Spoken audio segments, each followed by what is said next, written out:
All it takes is one moment for your life to change forever. All it takes is one opportunity. It takes one contact. It takes meeting the right person once.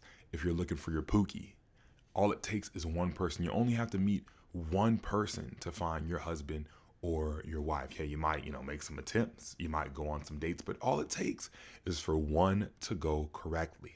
And the beautiful thing is that with these kinds of ordeals and situations, they're normally the culmination of trying and trying and trying again. And then you try some more. And then you look at God and you're like, dang, God, this still ain't working, but I'm going to be faithful. So then you try again and you try again. And look, that's okay. It's okay and common to feel that way, like you're trying and trying and trying and nothing is working. But all it takes is for you to be consistent and faithful enough leading up to one moment that can change whatever area of your life it is forever. Now, there is such a beautiful example of this in the book of Luke. It starts to talk about Zechariah, and actually here, let's see. You don't know if I'll grab the NLT on you. I'll grab the CSB, grab the NIV. Oh, hold on. Back to the NLT. Sword of the Spirit, number 1, number 2, number 3. I'm rhyming. But we're here in Luke, and it talks about Zechariah. And the thing about Zechariah is he was a priest, he was married, and he was old. All right, these are the things we need to know for now. Zechariah was a priest, he's married to Elizabeth, and he's old. And it says that Zechariah and Elizabeth were both righteous people and faithful people unto the Lord. And since they were old, and since he was a priest, and they don't just give away priest titles, then we can deduce that they had been doing so for a long time. They had been living faithfully and righteously unto the Lord for quite a bit of time now. They'd been building and building and going and going. And it implies here that they wanted a child, but then it says that they could not conceive. It says that they could not conceive and that they were old.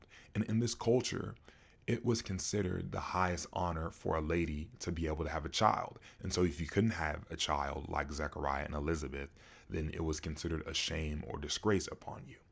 And it tells us, since Zechariah was a priest, that it was his week to be in the temple. Now pause. There were 24, they were called priestly orders. They were groups of priests. There were 24. And then within those 24, each order had a ton of priests. And the way they decided if you got to go to the temple or not was that they casted lots. So what I'm saying is this was very rare. This was a once in a lifetime opportunity for a priest to be on duty at the temple for the whole week. So that's the first thing. They were faithful. Now he's on duty at the temple. I'm not saying God is like a tit for tat, transactional kind of God, but they were faithful. They trusted God. Now he's in the temple once in a lifetime already. We're getting crazy with it.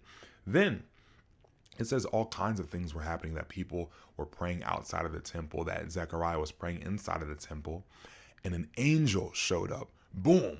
Crazy thing number 2. The angel, he's like, hey, I'm Gabriel. Zechariah, don't be afraid. I know I would have been.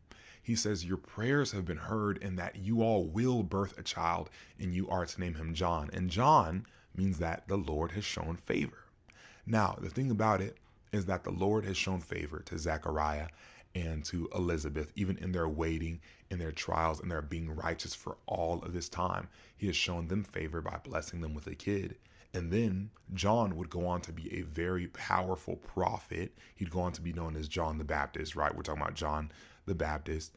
And he'd go on to prepare the way for Jesus. He'd go on to let people know, hey, Jesus was coming. And then also, John was Jesus' cousin, which makes Zechariah technically Jesus' second cousin. But I think because the age, maybe it was more of like an uncle relationship. Anyway, what I'm trying to say is that Zechariah and Elizabeth were old folks, and they were faithful for a long time. And that one moment in the temple changed their life forever. It's the same thing in our lives.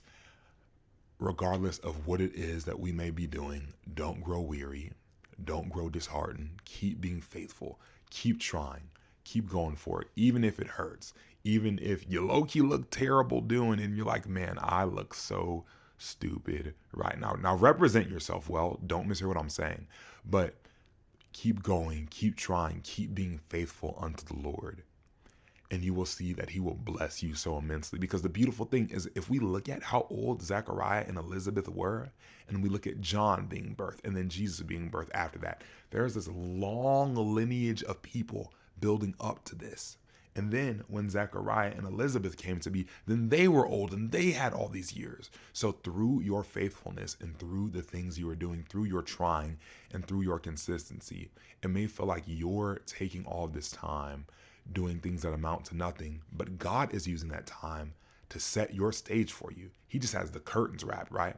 He just has the curtains closed, but he's setting the stage. He's setting the stage, and then one day you'll be in the theater and you'll turn around and you'll look and the curtains will open and you'll say, oh my goodness, where'd all this come from?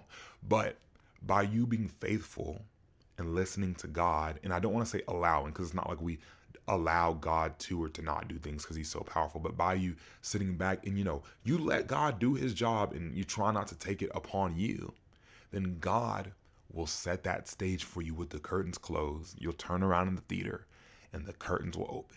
The stage will be set and it'll be showtime.